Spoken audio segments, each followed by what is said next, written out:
네, 안녕하세요. 초수입니다. 우리 실전 모의고사 마지막 부분 함께 풀어보도록 하겠습니다. 자, 81번부터 함께 보도록 하죠. 자, 81번 보시면 역시 비문학 제시문 나와 있고요. 문제를 한번 살짝 봤더니 윗글에 대한 설명, 즉 논지 전개 방식에 대해서 묻고 있고요. 그 다음에 일치 문제 나와 있습니다. 또한 빈칸에 들어갈 말로 적절한 것까지 물어보고 있으니까요. 해당 부분의 의미, 맥락 파악 또한 필요하겠습니다. 자, 그렇다면 제시문의 내용 한번 함께 살펴보도록 할게요. 1950년대 프랑스의 영화 비평계에는 작가주의라는 비평 이론이 새롭게 등장했다는 겁니다.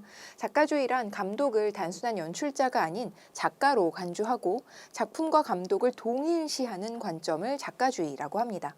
이 이론이 대두될 당시 프랑스에는 유명한 문학작품을 별다른 손질 없이 영화화하거나 화려한 의상과 세트, 인기 연극 배우에 의존하는 제작 관행이 팽배해 있었다.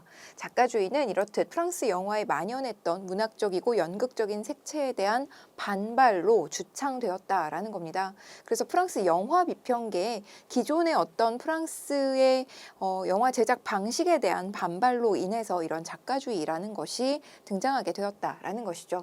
작가주의는 상투적인 영화가 아닌 감독 개인의 영화적 세계와 독창적인 스타일을 일관되게 투영하는 작품들을 옹호한다.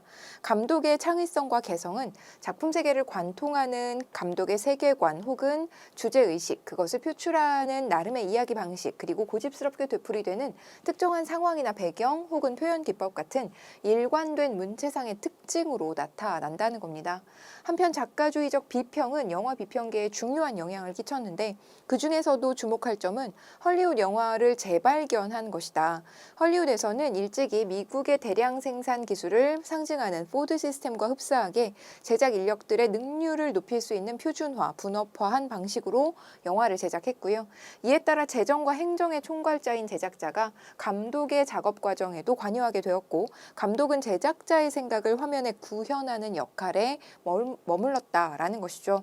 이는 계량화가 불가능한 창작자의 재능, 그리고 관객의 변덕스러운 기호 등의 변수로 야기될 수 있는 흥행의 불안전성을 최소화하면서 일정한 품질의 영화를 생산하기 위해서라는 거였고요.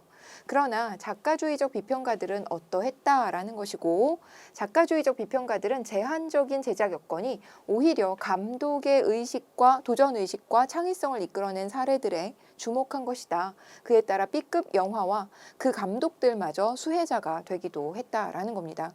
작가주의적 비평가들에 의해 복권된 대표적인 할리우드 감독이 바로 히치콕인데요. 그는 제작 시스템과 장르의 제약 속에서도 일관된 주제의식과 스타일을 관철한 감독으로 평가받았고, 히치콕은 관객을 오인에 빠뜨린 뒤 막바지에 진실을 규명해서 충격적인 반전을 이끌어내는 그만의 도식을 활용, 또한 그는 관객의 오인을 부추기는 맥거핀 기법을 자신만의 이야기 법칙을 만들어가는데 하나의 극적 장치로 종종 활용했다는 겁니다. 즉, 특정 소품을 맥거핀으로 활용해서 확실한 단서처럼 보이게 한 다음 일순간 허망한 것으로 만들어 관객을 당혹스럽게 한 것이다 라는 거죠. 맥거핀이 무엇인지 알고 있지 않아도 상관없습니다. 우리가 반드시 문제를 푸는 과정에서 알아야 할 정보는 제시문에서 반드시 주어진다는 것, 여러분들이 꼭 기억하시기 바랍니다. 맥거핀이라고 하는 건 여기 나와 있다시피 대단히 중요한 단서처럼 보였던 것인데 알고 보면 별거 아니었던 것, 이런 방식이 바로 관객들을 오인으로 이끌었다라는 것이죠. 이처럼 헐리우드 영화의 재평가에 큰 영향을 끼쳤던 작가주의의 영향력은 오늘날까지도 이어지고 있고요. 예컨대 작가주의로 인해서 좋은 영화 혹은 위대한 감독들이 선정되었고, 이들은 지금도 영화 교육 현장에서 활용되고 있다라는 겁니다. B급 영화라고 하는 건 적은 예산으로 단시일에 제작되어서 완성도가 낮은 상업 영화를 의미하는 것이고요. 자, 그렇다면 우리는 이 글을 통해서 이 1950년대 프랑스 영화 비평계의 작가주의라고 하는 비평 이론이 새롭게 등장했고, 그것이 왜 등장했으며 작가주의가 무엇인지에 대한 것, 그리고 작가주의가 영화 비평계에 어떤 영향을 끼쳤고 그것을 대표적으로 잘 활용한 감독이 누구이고 어떤 방식으로 활용했는지에 대해서 함께 읽어봤습니다. 자, 그렇다면 윗글에 대한 설명으로 적절한 게 뭐냐?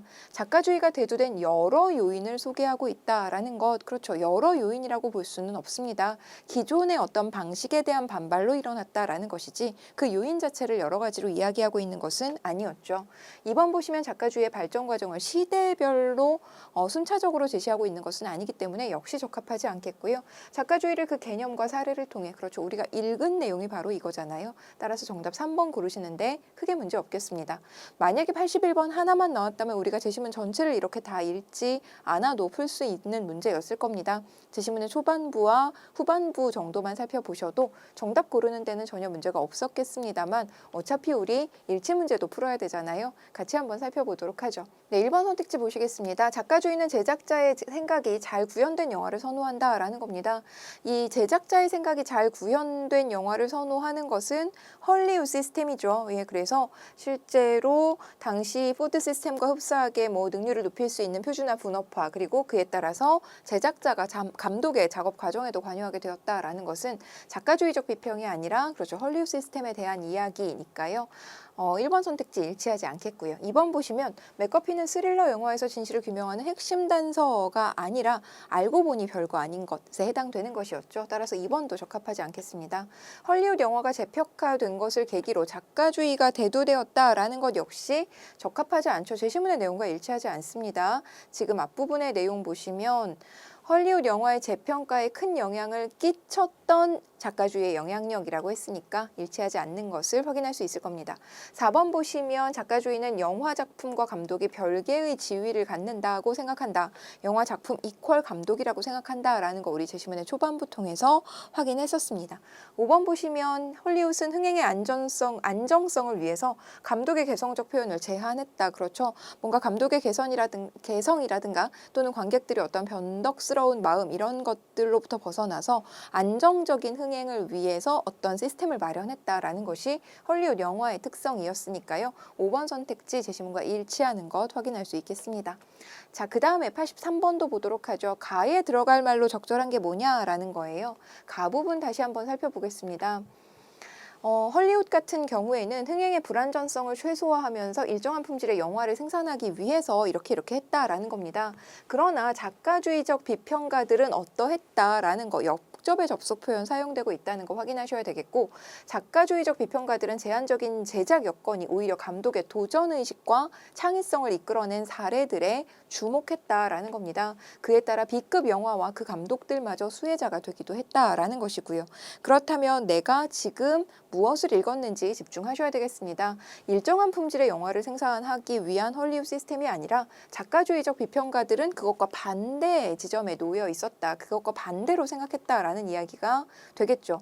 1번 선택지 보시면 현대 영화계를 선도하는 시장이 영화 감독들에게 긍정적인 영향을 주고 있다는 점 전혀 그 얘기 거리가 멀고요. 영화 제작 방식이 일정한 품질의 영화를 생산하는 데 어느 정도 기여하고 있다. 이것은 헐리우드 시스템에서나 할 수 있는 얘기겠죠. 가장 산업화된 조건에서 생산된 상업적인 영화에서도 감독 고유의 표지를 찾아낼 수 있다고 보았다. 정답 아마 3번일 겁니다. 실제로 다시 한번 그 부분의 맥락을 보시면 그러나 작가주의적 비평가들은 이런 제한적인 제작 여건이 오히려 감독의 도전 의식을 이끌어냈다라는 거잖아요. 똑같은 얘기가 3번에 그대로 들어있습니다. 그러한 요건이 오히려 감독의 도전 의식을 이끌어냈다라는 것. 그 감독들은 그러한 요건 속에서도 뭔가 B급 영화와 같은 방식으로 그들의 개성을 드러내고자 했다라는 것을 우리가 확인할 수 있으니까요. 정답 3번인 거 여러분들께서 정확하게 판단해내실 수 있을 겁니다. 결국 가에 들어갈 말은 가 주변이 결정한다라는 거 다시 한번 기억하시기 바랍니다. 문장과 문장 간의 거리는 내용적인 유사성이 결정하는 것이죠. 표현의 유사성이 아니라 내용의 유사성이라는 거 다시 한번 기억하시고 내가 읽은 내용에 더 집중해 주실 것을 당부드리겠습니다.